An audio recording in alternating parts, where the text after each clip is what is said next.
Are you burned up at the high price of turkeys? Can't get eggs for your pumpkin pie? Want to get away from it all? We offer you Escape.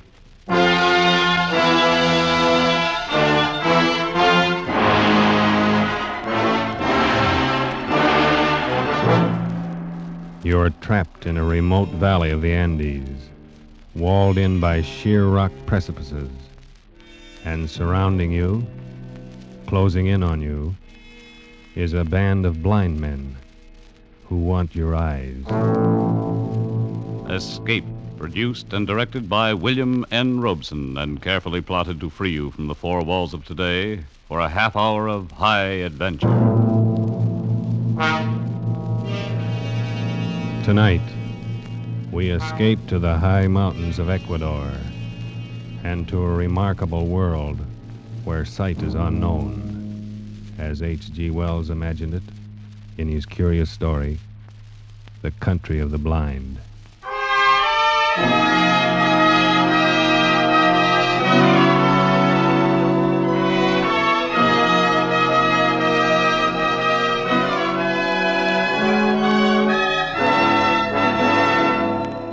My name is Ibarra. I am a mining engineer in Quito, Ecuador, high in the towering Andes. And up until a year ago, my chief sport was mountain climbing.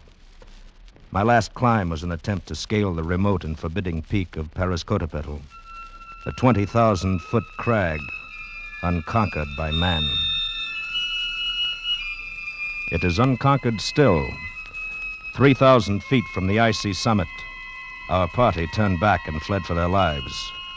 All of us escaped except one, a guide named Nunez, who slipped and fell over the precipice, disappearing into the vast chasm that yawned 10,000 feet beneath us.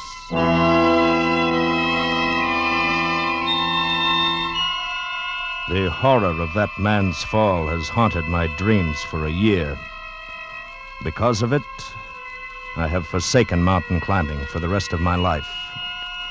And that decision still stands, even though today I have seen Nunez.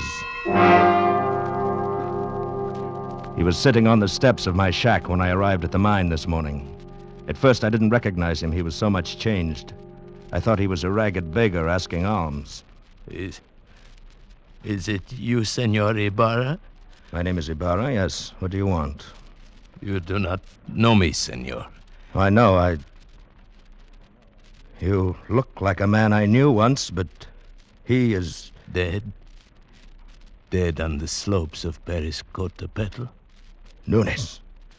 No, it couldn't be you. Nunez. That is my name, senor. At least that is the name I remember. But you fell. I saw you fall. Yes. It's impossible that you could have lived. Perhaps the gods of the mountain had some reason to spare me. Nunez, if we'd had any idea that you were alive, but you went down thousands of feet. We couldn't even attempt to find your body. I know. I do not blame you. You could not have reached me. And if you had, I should not have welcomed you at first. But then later... What do you mean, Nunez? Senor, you will not believe what I have to tell.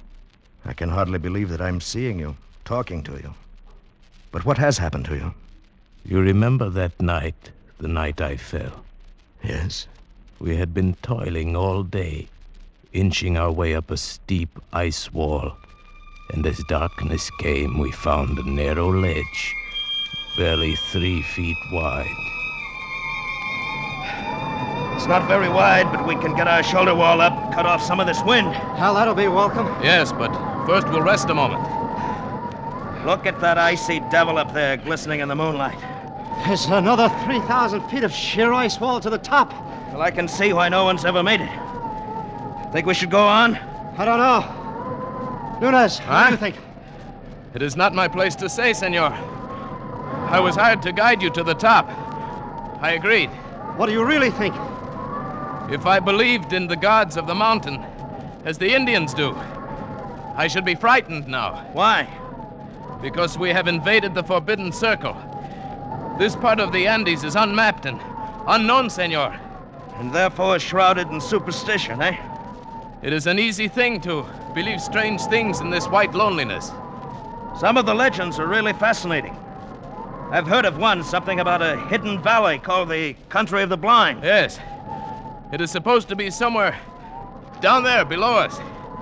A fertile valley which was settled many centuries ago, and then cut off by the great landslide of Arauca. But why the Country of the Blind?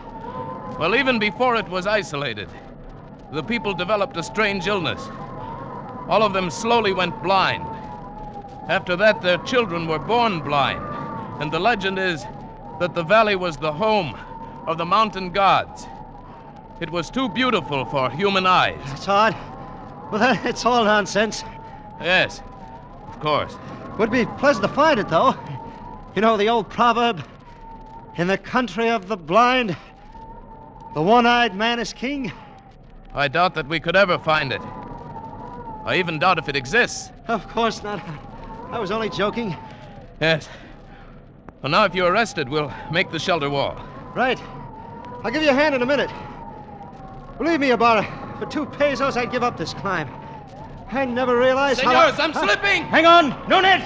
Nunes!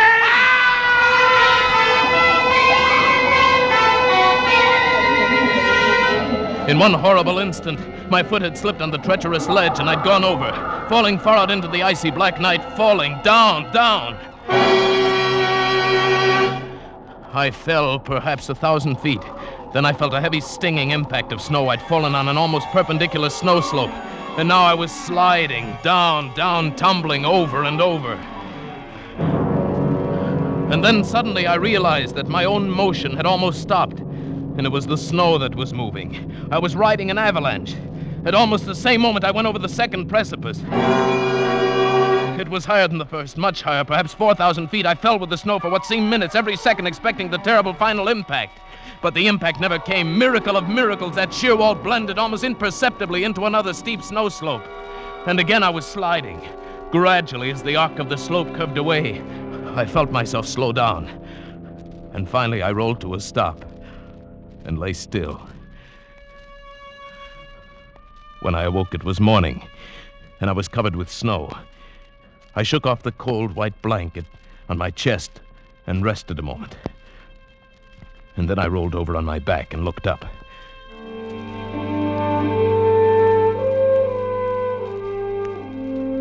My heart almost stopped as I saw from where I'd fallen.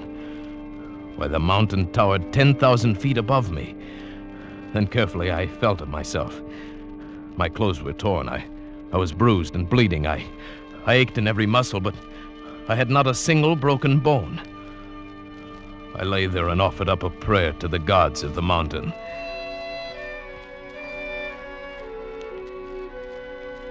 Far below me lay a lush valley sparkling in the morning sunlight. I could see the stately trees and the green meadows fresh with dew. I started down the mountain, but it was still an arduous descent. The farther down I got, the more I realized the beauty of the scene. Why, this was a hidden paradise I'd fallen into, and I was the first man ever to see it. So I thought, but I was wrong. I realized that first when I saw the cultivation in the meadows, and then the walks, well-kept stone walks laid in a symmetrical pattern all over the valley. And then I saw them. There were men and women lying under the trees and resting in the fields. Nearby, a collection of windowless huts marked a village, and the plastering of the houses was done in a wild variety of colors. I thought to myself, the plasterer who did that must have been blind as a bat. Then I saw 2 of the men quite close to me. They were standing on a bridge over the little stream. They were dressed in odd, loose clothing, and there was a strange look about their faces. They failed to notice me as I approached until I shouted. Suddenly they looked up attentively in my direction. I waved wildly at them, but they took no notice. Why, the fools must be blind. Blind? Could it be that I have fallen into the country of the blind? In the country of the blind, a one-eyed man can be king. Hello there. You needn't be afraid. I won't hurt you. I come in peace. It is a man, or a spirit come down from the rocks. Oh, I'm a man, all right. Just like you, but I've had a miraculous escape, and now I find myself here in your valley. Valley? Valley?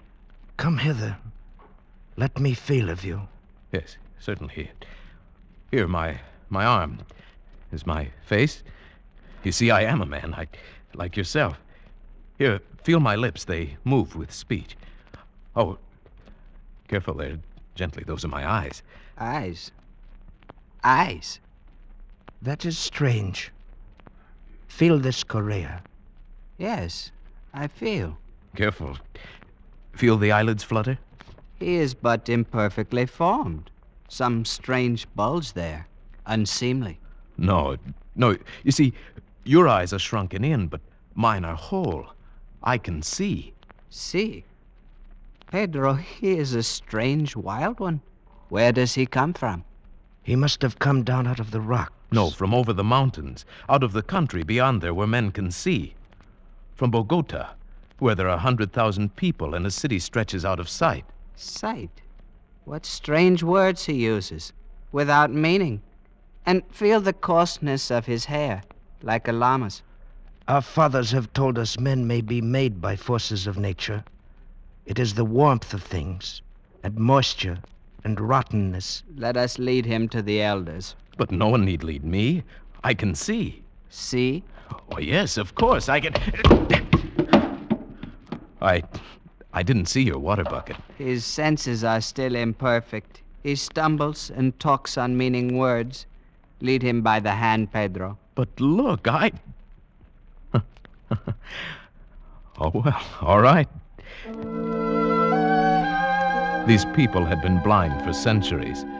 They had forgotten even the words associated with seeing. And they thought I was an idiot, only half-formed. Especially when they led me into the pitch blackness of one of their windowless huts, and I stumbled over someone. 1,000 pardons, Madonna Sirota. He is a clumsy one. I'm sorry I fell down. I couldn't see in the darkness. Who is this? And what is he saying? He is but newly formed, good father. He has come down from the rocks. He stumbles as he walks and mingles words that mean nothing with his speech. He is a wild man out of the rocks. No, I come from Bogota, over the mountains. You hear? Bogota. He uses wild words. His mind is hardly formed. He has only the beginnings of speech. Bogota? Yes, I come from the great world where men have eyes and see. That must be his name, Bogota. He stumbled twice as we came thither. He must be taught. No, you don't understand. I can see, but not in the dark. To you, darkness or light is all the same, but to me, to us who can see, to us outside in the world beyond the mountains... Mountains? What are mountains? Very well, then, beyond the rocks. There is nothing beyond the rocks. That is the end of the world. Oh, but surely you must realize the sky above covers more than just this valley. Sky? Above? There is nothing above but the roof of rock. He is very raw, my children. He shall have to be taught from the beginnings. Now take him away. Feed him. It shall be done, good father. But guide him. See that he does not stumble over my daughter again. Do not fear, Father. I shall guide him myself and feed him. Very well. Come, take my hand. Thank you. It'll be a pleasure to get outside again, out of this darkness. Come this way. Yes. What is your name? Medana Sarote. Mine is Juan Nunez. Oh, sunlight. Oh, this is better. And now I may look at you.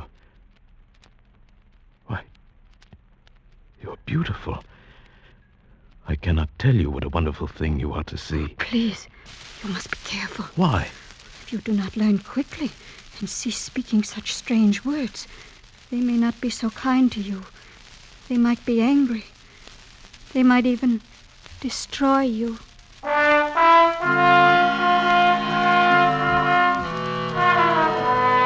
This thought had not occurred to me, and suddenly I had a twinge of fear. Still, the proverb kept running through my mind.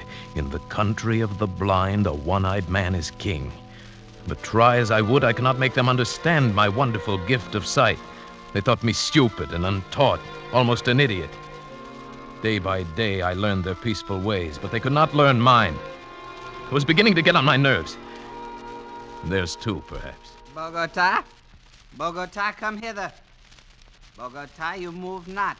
No, and I won't, you old beetle. I'll show you. I'll leave the path. Bogota, trample not on the grass. It is not allowed. How did you know I stepped on the grass? I heard, of course. Heard, but I didn't make a sound. Why do you not come when I call you? Can you not hear the path as you walk? I can see it. There is no such word as see. Cease this folly and follow the sound of my feet. Oh, my time will come. You will learn. There is much to learn in the world. Has no one ever told you in the country of the blind, the one-eyed man is king? Blind? What is blind? Oh, never mind. Bogota, I must warn you. Just keep quiet and learn. And stop this nonsense about seeing. Nonsense, is it? I'll show you I've taken enough of your insults. Unformed mind, got no sense yet. I'll be king here. I can see and I'll be king. Bogota, stop it. No, I'm through with your orders. I'll show you what an advantage sight can be. I can hit you and hurt you, and you can't see me to strike back. Bogota, put down that spade. You devil, your ears are sharp, aren't they? Bogota, there must be no violence. By heaven, I'll hit you if you come any closer. I swear I will. Put down that spade and come off the grass. You don't understand. You are blind, and I can see. I can see. Bogota. I'll hurt you. I swear I will. Put down that spade. Leave me alone! I hit him with a spade and ran. Over the wall outside the valley, back to the rocks, back to the cliff I'd come from. When I reached that sheer rock wall, I knew there was no place to go. For 2 days and nights, I stayed outside the valley. I grew hungry and cold. Then I realized the hopelessness of my position. I was trapped. I must spend the rest of my life here. There was no way out. So I went back. I confess, O chief of the elders, I was mad, I admit. I was only newly made. That is better. And do you still think you can see? No. That was folly. The words mean nothing less than nothing. And what is overhead? Rock. There's a roof above the world, a roof of rock and very smooth. Very well. And Please, before you ask me any more, give me food or I shall die. very well, give him food. Medina Sarate. Yes, Father. And after that, we must put him to the most menial tasks in the village. Guard him well. And perhaps he shall learn yet. Thank you. Thank you.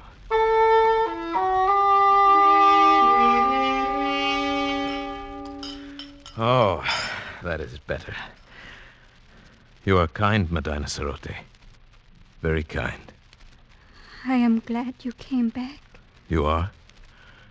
If they were all like you, I should never have run away. What was that word you said I was? Beautiful. You are. Well, even your eyes, they're not shrunken depressions like the others. It means something nice, beautiful. Something very nice, Medina Sarote. Tell me, why is it you have no husband? I have a disfigurement. These long hairs. Oh, your eyelashes? Oh, but they're beautiful. They are considered a disfigurement. You're the most lovely girl in the valley. But they wouldn't know, would they? You have no lover? No. Medina Sarote, what do you think of me? Do you think of me as an idiot like all the rest do? Oh, no. No, you have much to learn, but you will learn it, I'm sure. And you are kind and gentle. And your voice is soft. You speak words that are soft and warm. No one has ever spoken such words to me. Then I shall speak them often, Medina Sarote. You are the only one in this valley, in this whole world I care for.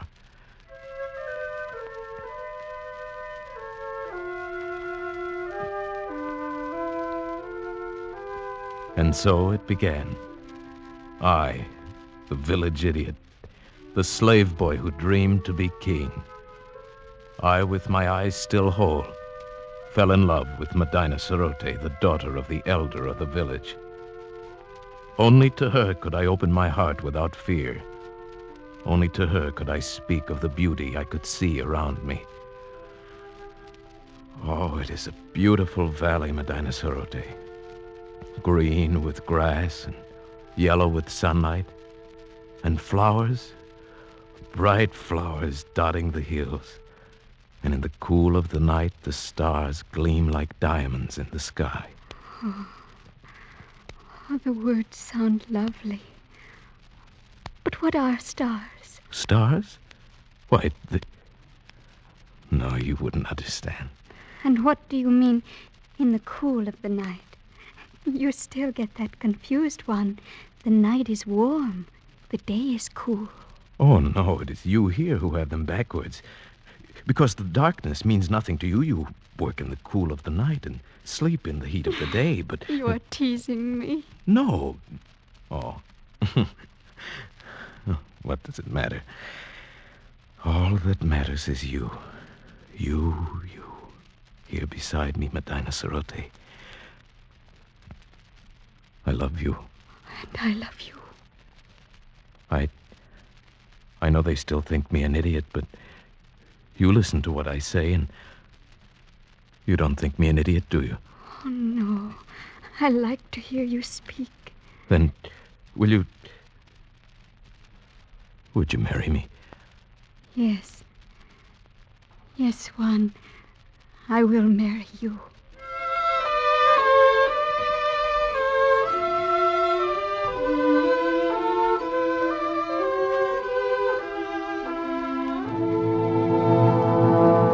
No, I will not have it. But, Father... He is an idiot.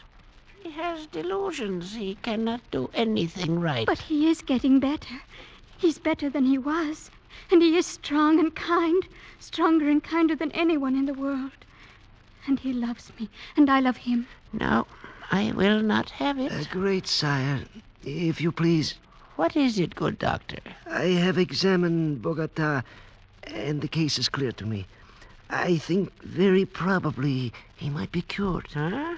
And how might that be done? His brain is affected by something. I believe I know what it is. Those queer things he calls eyes. Where we have but an agreeable depression, he has great lumps with flaps over them that move and long hairs. Consequently, his brain is in a constant state of irritation. But what can be done to cure him? A very simple surgical operation. Remove the cause of the irritation. We will merely cut out his eyes.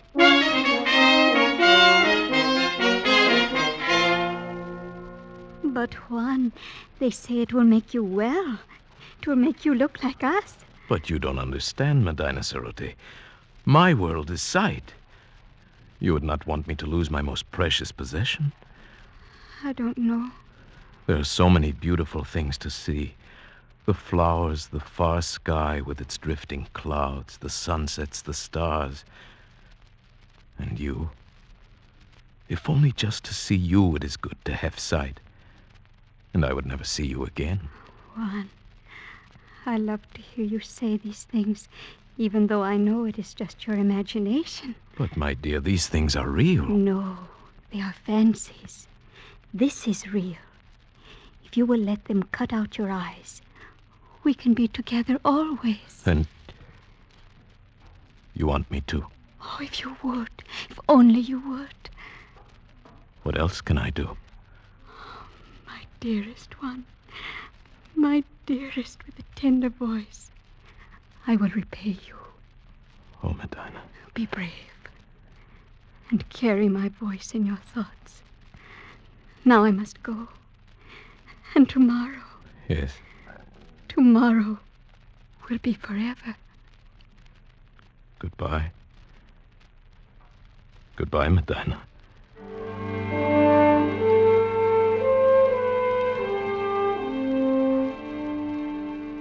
I suppose I knew it then, when I said that. I only meant to go up on the rocks and look out over the valley, to spend my last days feasting my eyes, my precious eyes, on the wonderful, beautiful world of light and color.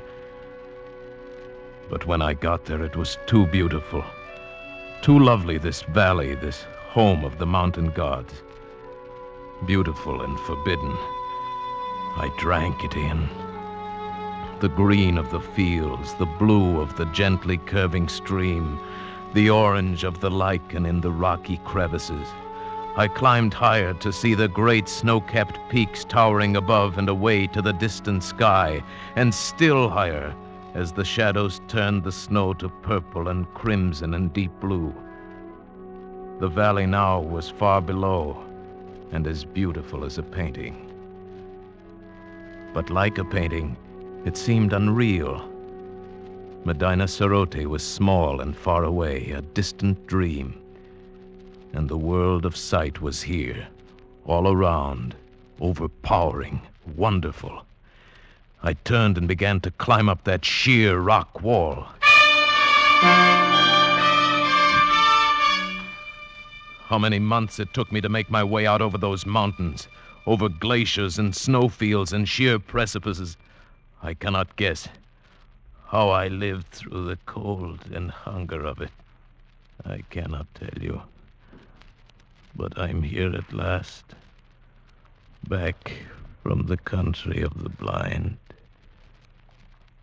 Good heavens, man. What an experience. Yes. Terrible and wonderful. But you aren't sorry you came back? Sorry? I see her face clearly now. It is the only thing I see. Nunez, come, you need food. Here, take my hand. Thank you. Where is it, Senor Ibarra? Nunez. Yes. The gods of the mountain have had their revenge. Those months of crawling over the snow and ice, with the sun glaring down. Yes. I am blind.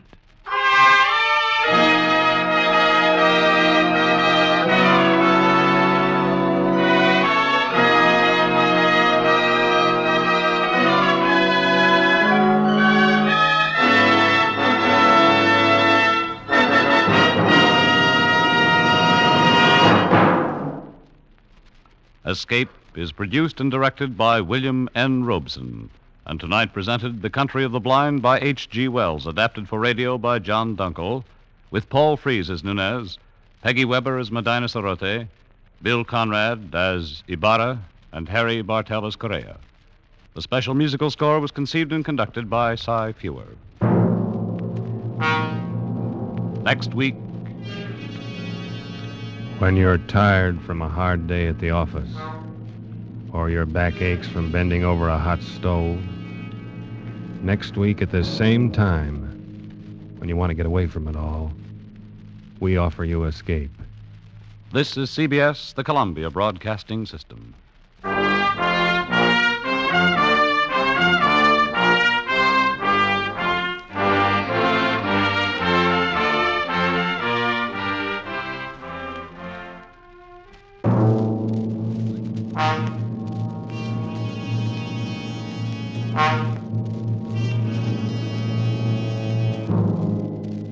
You are alone in the dark forest, and behind you somewhere is the werewolf waiting to drink your blood. And you desperately desire the impossible, to escape.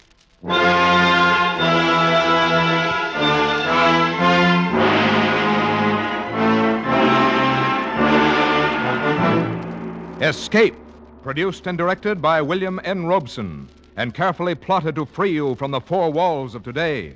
for a half hour of high adventure.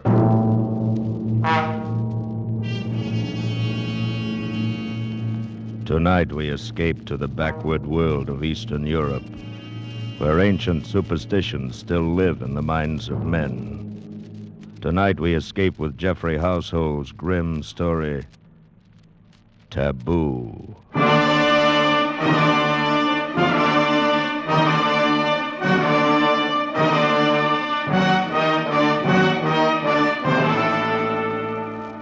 Among semi-civilized peoples, there has always been widespread belief in werewolves, those fantastic creatures supposedly able to turn from man or woman into wolf and back again at will.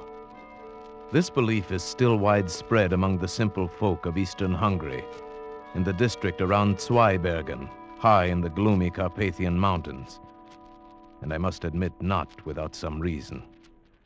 Before the late war, I often spent my vacations in that area, drawn to the dark loneliness by the pool of my Slavic blood. It was the same with her, perhaps, and our kindred ancestry no doubt drew us together.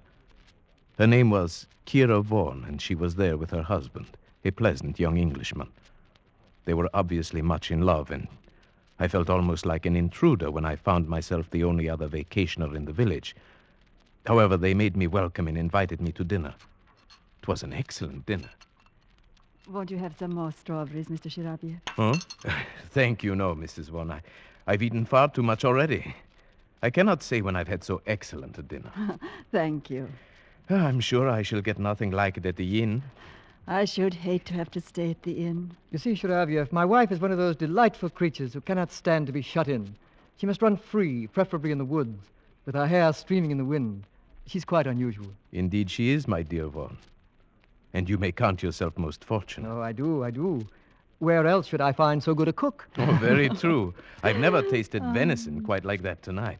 Delightful. Thank you. Another of her little victories. She delights in outdoing the ordinary housewife. She disdains the village shop and gets her meat right off the hoof. Oh? You do your own hunting? Oh, dear, no. Not that. She's much too kind-hearted and loving a person for that. She's found a new source. The district game warden brings fresh venison to our door. Oh, it's not he, but his son. True, the game warden's slightly moronic son, who is, I'm sure, in love with her. Oh, that's ridiculous. Oh, not so. It's quite understandable. I'm beginning to fall in love with her myself. You see, my dear. Thank you, sir. Seriously, though, I can understand this wild desire to be free. This wish to, as you put it, run in the woods with the wind in your hair. It is some legacy of our Slavic blood, no doubt. Yours and mine and the game warden's moronic son. Somehow we feel at home in these dark forests. Oh, you too. Yes. And I don't. I confess it, I don't. There's something here that frightens me. Something strange and inhuman and taboo. Darling. I'll confess something, Shirabiev. I don't like Kira to go out into these forests alone. Maybe I'm afraid that someday this emotional impulse of hers will get the better of her and she'll just disappear, like those two men last week. Oh? What was that? Have I missed some exciting happening? No, not really. Though you'd think so to hear the villagers talk. A fellow coming home through the woods after dark just disappeared. Probably got fed up with life here in the village and lit out for Budapest. And, what about the other one? Oh, yes. Well, a search party went out the next day to look for the fellow. When they got back, they found one of their party was missing. Evidently, he'd taken the opportunity to skip out, too. Is that what you really think? Well, why not, my dear? If those men had been done away with, it might have been by something supernatural. And there's no such thing. But might it not have been some wild animal? Oh, the bears around here are harmless and the wolves are not in pack. At any rate, there would have been some sign, some blood, track, something. There was nothing. They simply disappeared, vanished, skipped out. Richard, how can you be so callous? You see the paradox? My wife, who loves the woods, believes the fantastic tales of the villagers. I, who confess to finding the woods strange and frightening, do not believe them. Perhaps it is because you are frightened that you are afraid to believe them. What do the villagers say? Well, you know this district well enough. They're talking of werewolves and such tommy rot. Oh, it's utterly fantastic. Yes, to you, an Englishman, it would be. And it isn't to you? Fantastic, yes, I suppose, but perhaps Mrs. Vaughan and I, who feel at home in this forest, can understand and believe such fantasy a little more easily than you. Yes, I remember many times as a child, I dreamt of being an animal. I thought then that I would love it. The freedom of the forest. Exactly. That primitive instinct is so deep within us all.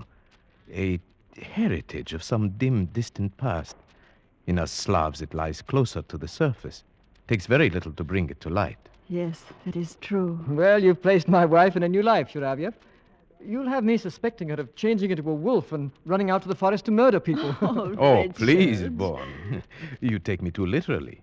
And besides, it is a shame to spoil so delightful a dinner with so gloomy a conversation. Right. Shall we go into the living room? There's a cheerful fire in there. Oh, yes?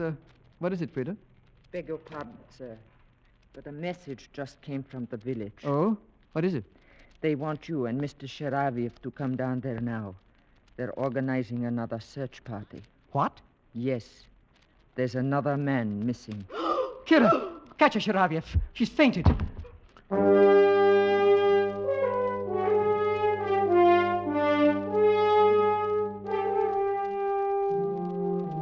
It was only then I realized that these people were under a terrible tension. I was to learn very quickly that the whole village shared it. Every able-bodied man in the district was at the inn when we arrived. The magistrate explained the situation. The grocer. He went into the forest late this afternoon hoping to bag a blackcock for his supper. A little after dusk, a solitary shot was heard. That was 3 hours ago, and he has not returned. But only 3 hours? Isn't there a chance that he might still return? A chance, perhaps, but the other two did not. It will do no harm to search for him. We may still be in time to save his life.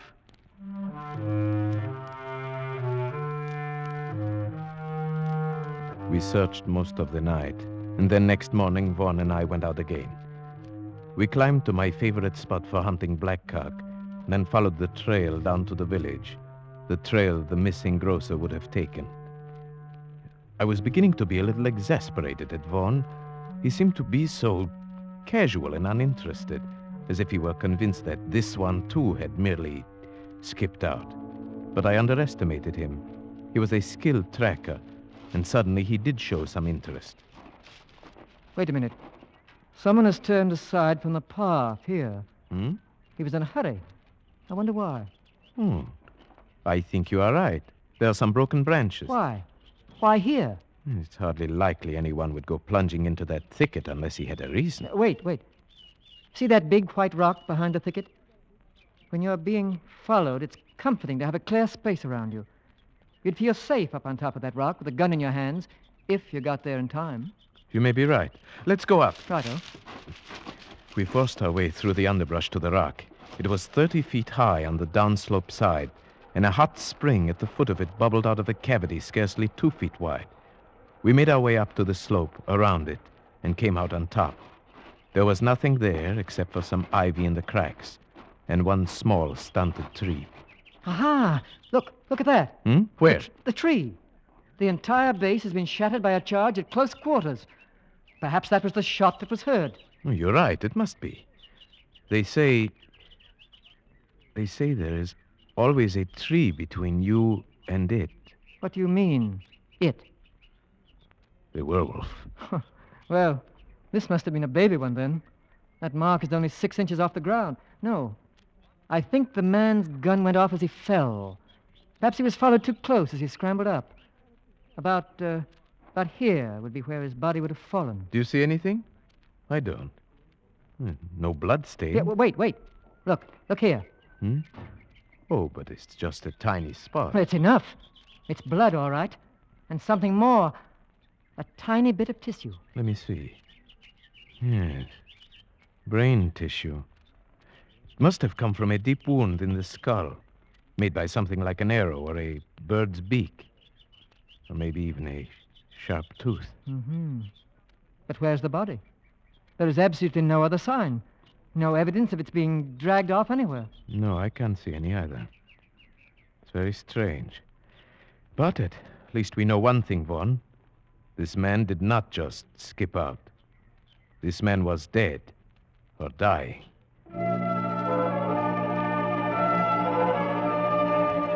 When we brought our information back, the excitement of the village mounted. The peasants crossed themselves, and at the inn, the old tales were being told.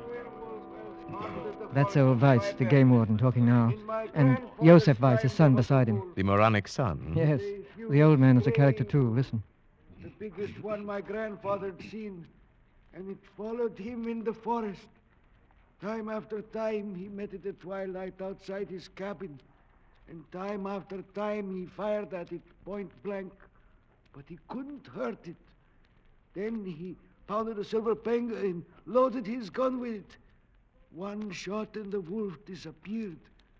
But next day, they found Heinrich the cobbler dying in his house with a beaten silver coin in his belly. Fools! You believe such stupid talk. Joseph! My grandfather used to tell the same story. Only when he told it, it happened to his grandfather. Anyone can see it didn't happen at all. Such things can't happen. Joseph, you call your father a liar? I do. Well, far from being a moron, Joseph seems to have more sense than the others.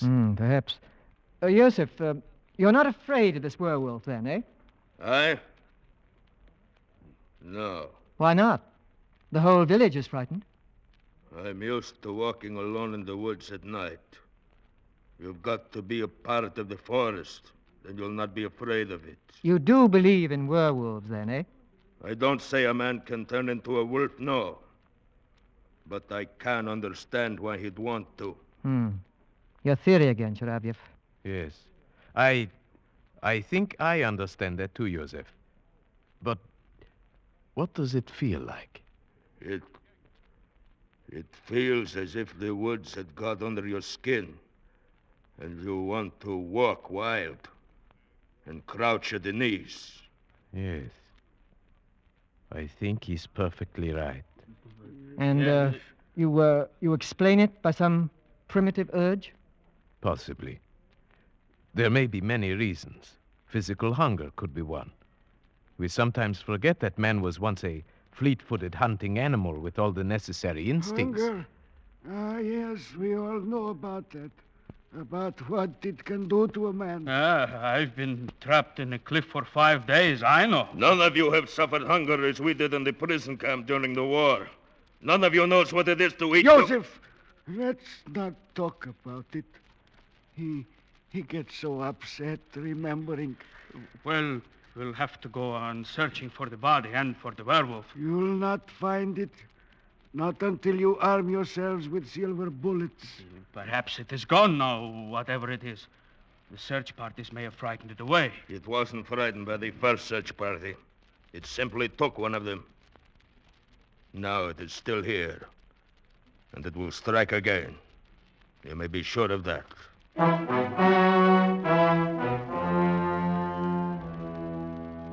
The whole village believed that Joseph Weiss was right. They traveled in the woods by twos now. No one went alone. For a week, village life was disrupted. The men beat the forest, the women tried to comfort each other. Kira wore herself out trying to be useful. The village women could not help loving her. But there was something else. Something strange. One day I spoke to Frida, the maid, about it. Yes, she is a strange one, Mr. Sharivia. Even I have seen her going out to walk alone in the woods at twilight. The women in the village think she is possessed. What do you mean, possessed? I hesitate to say, sir. Come, tell me.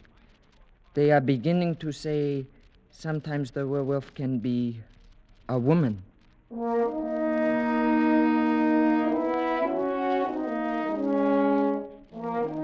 At first, the suggestion seemed so ridiculous to me that I hesitated to speak of it. But then I decided to tell Vaughn before this rumor could reach Kira herself. He was naturally much upset. That settles it, Sharavyev. We've got to do something. Something, yes, but what? There's only one thing we can do. Track down this supposed werewolf. But that's what we've been trying to do for a week. How can we It's really very simple. We'll offer him bait. Bait? Who will be this bait? You and I, Sharavyev. If you're game. Yes, of course I'm game. Good. But how? Are you going to tie me to a tree and watch out with a gun? That's about right. Only we needn't tie you up. And since it was my idea, you can have first turn with the gun. Are you a good shot? Right. This is no time for false modesty. Yes, I'm a good shot. Very well. It'll be night, and we'll have to shoot with only the moonlight. Where do we go? To the rock? Exactly, and the sooner the better. Tonight? Tonight. And say nothing, absolutely nothing, to anybody, especially to Kira. I understand. This is between us. Either we win, or we simply disappear.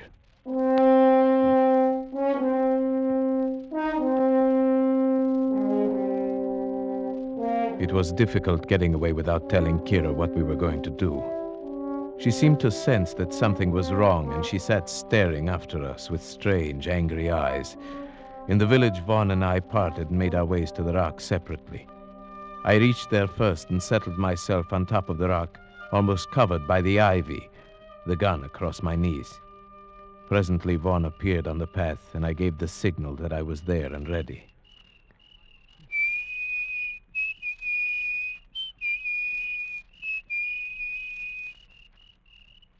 The trap was set. In the eerie stillness of the dark forest, we waited. Vaughn paced slowly on the path. I kept the gun sight trained a yard in back of him as he walked. Minutes passed in silence. Hours went by. Nothing happened. It was almost midnight, the end of our vigil. Vaughn waved his hand and started off down the trail. He would go fast in case he was followed, taking a shortcut down an old timber slide. He'd be in the village in 10 minutes. I was to follow presently. Then suddenly I got an intense feeling of dread. I was alone on the rock. My spine tingled, and then I heard a quick rustle in the ivy behind me. Something brushed my face. It was only a bird. A night bird had lit in the ivy and now swooshed past me and flew away. My nerves were still tingling when I got back to the village.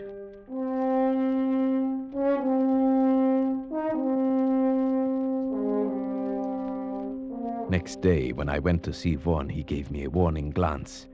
Kira was suspicious. I could see the question in her eyes when she greeted me. So, here is the other culprit. Which of you is most to blame for keeping such late hours? Why, I suppose to keep peace in the family. I should say it is I. No, you can't get him off that easily. I'm the only culprit, my dear. You see, I've never hunted deer at night. I asked Sharaviev to help me. I suppose you shoot the poor things while they sleep. Oh, no, while they're having their dinner, if possible. You're cruel and heartless, both of you. Oh, it's no use letting her start an argument, Sharaviev. I'll go get us a drink. Oh, yes, thank you. I'd like that. Why do you look at me like that? Was the hunting good last night? No, not very. We didn't get anything, as you see. I'm afraid you'll still have to depend upon Joseph for your venison. Where did you hunt? Why, simply in the forest. Nowhere in particular. You're not telling me the truth, are you? My dear, I don't know what you're thinking, but I assure you... Oh, never mind. I suppose it is best I don't know. But take care of him, please. Of course I will. If anything should happen to him. But what could happen? You know. You understand these things.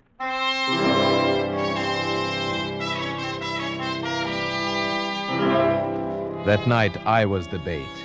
And I confess, walking there on the moonlit path, the dense undergrowth pressing close on both sides, the forest all around me, that I felt a strange terror. But nothing happened. Once a bear ambled across the path, paused, sniffed, and disappeared into the brush. Then a little later, I thought I saw a flicker of white in the clearing below, but it never reappeared, and I decided it must have been a ripple of grass in the moonlight. At midnight, we returned to the village, and I was beginning to wonder if our trap would ever be sprung. We must keep on, Sharaviev. I have a feeling that tomorrow night, perhaps, or the next night... I'm game as long as you are, but so far we've only lost sleep. I've got to keep on. Have you forgotten about Kira? The things they're saying about her? No, of course not, but surely these people would not do anything to her? It's not that. It's what it might do to her spirit if she were to hear those insane rumors. She's so sensitive. I don't like to think about it. Then, shall we go out again tomorrow night? Yes. You must come to dinner, though, first. Weiss is bringing down more venison. Kira will want you to come. All right. Till tomorrow night, then.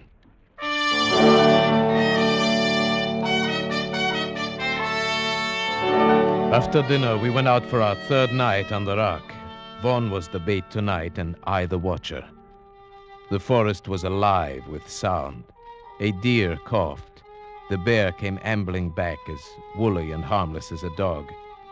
I was watching him when suddenly he paused and sniffed the air, then disappeared into the trees. The animal sounds quieted one by one, and a tense stillness fell over the forest. My hand tightened on the gun, and suddenly I saw it. That flicker of white moving fast through the trees. It was coming up the path toward Vaughn, a soft, bulky white blur, coming surprisingly fast. Vaughn's back was turned. He did not see it. My finger tightened on the trigger. It was only a few yards away when he turned. Kira! I started to press the trigger. No, Sheriff, no! Richard! Kira, what are you doing here? Oh, darling, I was looking for you. I looked last night, too. Oh, Richard. Kira, you shouldn't have. It was foolish, terribly foolish. Richard, there was something after me, I know it. That's why I was running. Kira, you shouldn't be out here alone. But what about you? Where's Chiraviev? He's up there on the rock, covering me with his rifle. I'm perfectly safe. I'll show you. I'll hold out my handkerchief like this. Now, Chiraviev, put a hole in that. I stared for a moment at the white square of handkerchief, then at the white of her coat. My lips were dry. My finger felt numb on the trigger. Come on, Chiraviev, the handkerchief. Please, God, don't let me miss. There, you see, my dear? I'm perfectly safe. They went down the path together, and I followed after a moment. 100 yards from the timber slide, I knew I was being followed. Even before I heard something in the brush behind me, I stopped and turned around. It moved past me, cutting off my retreat. Now I stood alone in terror, but it was still in the brush. If only I could make the timber slide. I got down safely. I went straight to Vaughn. He came out of the house to talk to me. I told him what had happened. His reaction surprised me. Chiraviev, I'm sorry I had to leave you up there to face it alone, but I had to bring her down. Of course, I know that. And you must believe this. She never left me. We came down together, arm in arm. We came straight down. You must believe that. But of course, why should I think differently? Then you must realize, whoever it was up there in the brush following you, it couldn't have been Kira. Good heavens, Vaughn. Do you think I believe that preposterous story? Well, didn't you? Even up there on the rock, when you hesitated about firing at the handkerchief, didn't you believe it might be Kira? No. Why, no, of course not. But I did. Vaughn knew my thoughts almost better than I knew them myself. Yes, that was why my lips were dry and my finger numb when I pressed the trigger. I had refused to admit it even to myself. And now was I sure, even now. That night, Vaughn was excited. We're going to get it tonight. After last night, it'll be there waiting for us. Yes, I think you are right. But if you are, we wouldn't want anyone else to come walking in on us. It might cause confusion. Don't worry. Kira has promised to stay at home. She says we're doing our duty and she won't interfere. Do you think this is our duty? No. Neither do I. I never feel that anything I enjoy can be my duty. And now, I really enjoy this. Tonight, I'd like to be the bait. No, it's my turn. I won't give it up. Besides, if it's the revenge you want, you have the gun. That's so. All right, then. Tonight, you'll be the bait. That night, for the first time, I regretted ever getting into this mess. As I paced up and down the path, my nervousness grew. Tonight, it would surely come. I felt it. But would Vaughn shoot straight and quick enough? The hours went by. Clouds kept scudding over the moon, leaving me in deep darkness for minutes at a time. I was really beginning to be frightened. Then a fraction of a second before it happened, I knew it was coming. There was a hot breath on my neck, a crushing weight on my shoulder, something hard against my skull, and the crack of Vaughn's rifle. Vaughn! Vaughn! Chiraviev, are you all right? Yes, I think so. What was it? A man. I winged him. Come on. I'm going in after him. All right, I'm coming. Vaughn, where did he go? I can hardly believe it. But he went right into this hot spring under the rock. But there's hardly opening enough for a rabbit. He went under the water. Come on. Wait, Vaughn, I'm coming with you. We plunged into the spring, wriggling our way forward, not knowing what to expect. Vaughn held the rifle high above the water, but there wasn't room enough for our heads. We had to hold our breaths and plunge forward. Luckily, it was only a few feet. I emerged and took a breath. Then I heard Vaughn fire. Ah, got him. Where? Shine the flashlight. There, at the other side of the cave. Yes. Who would have thought there would be a cave here? Or that anyone could have gotten through that spring. It was a perfect hiding place. Yes, but it does him no good now. Turn him over. Let's see who our werewolf is. Yes. Why? It's Weiss. Joseph Weiss, the game warden's son. Well, why didn't we think of that? We all knew he was not quite sane. More than that, he almost told us. Remember, he said, I do not believe a man can turn himself into a wolf, but I know why he'd want to. Yes, and he described the feeling, to walk wild and crouch at the knees. He knew that feeling. He knew it too well.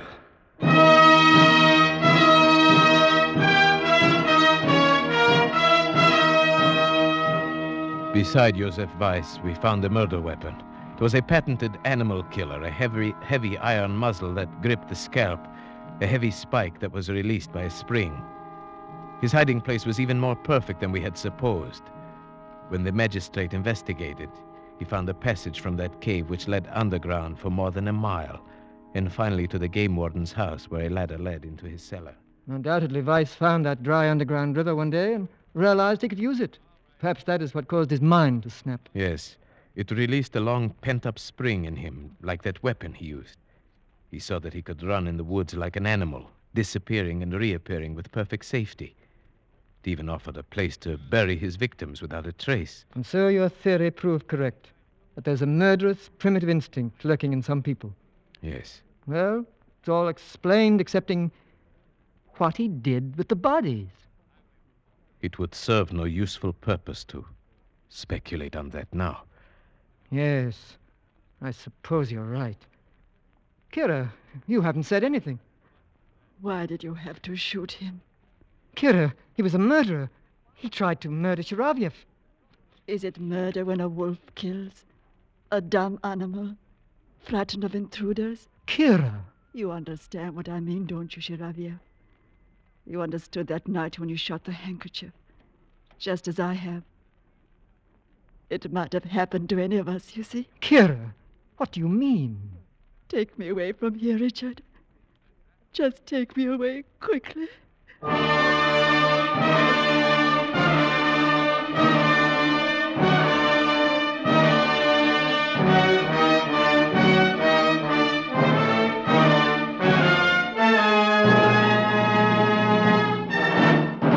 Escape is produced and directed by William N. Robeson, and tonight brought you Taboo by Jeffrey Household, adapted for radio by John Dunkel with Paul Frees as Shiravyev, Marta Mitrovich as Kira, and Morgan Farley as Vaughn. The special musical score was conceived and conducted by Cy Fure. Next week. You were standing on a bridge over Owl Creek with a noose around your neck. You have only a few seconds left to live. A few seconds left to plan your escape. Next week, we escape with Ambrose Bierce's famous story, An Occurrence at Owl Creek Bridge. Good night, then, until the same time next week when we again offer you Escape. This is CBS, the Columbia Broadcasting System.